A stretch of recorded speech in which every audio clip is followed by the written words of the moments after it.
Mga madam, sa bali po, isi-share ko po ito sa inyo, ang Eastbrook Herbal Coffee. So ito guys ha, okay, herbal po siya kagandaan. So natural po tayo dyan. So FDA approved po siya. Kaya no worry sa ating pag-check out. Okay, yung pinaka-ingredients ng mga miha, meron po tong gayabano. Yung gayabano po guys ha, is anti-inflammatory po siya. So meron din tong acai berry.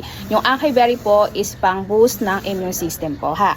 And then yung stevia naman po, meron din tong stevia is yun yung natural na pampatamis. And then meron din tong malunggay or moringa. Okay? Yung malunggay naman po is nagbabalance ng ating blood sugar. Okay? So meron din siyang mangosteen. Bali yung mangosteen naman po, ang kanyang benefits is rich in fiber po siya. And then the last po is meron din tong Ganoderma. And then yung Ganoderma po mga miha is nagpapababa siya ng blood sugar. Okay? Ang ganda ng ating herbal coffee ha. Marami po siyang pinaka-ingredients. Natural ingredients po.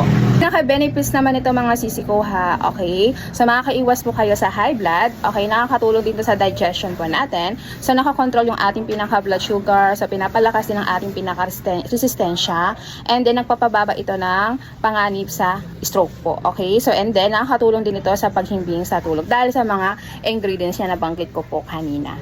Okay? Yung pinakalaman po nito is 10 sachet. Per sachet po is 18 grams po siya. About naman po sa lasa is masarap po siya ha. Mga miha, hindi po ako nagpa-palpitation. Okay.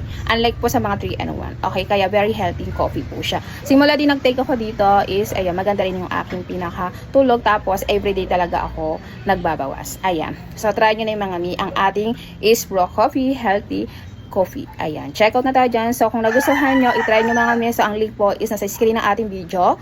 Okay. Or nandyan sa ating basket po sa baba. Ayan. Salamat po.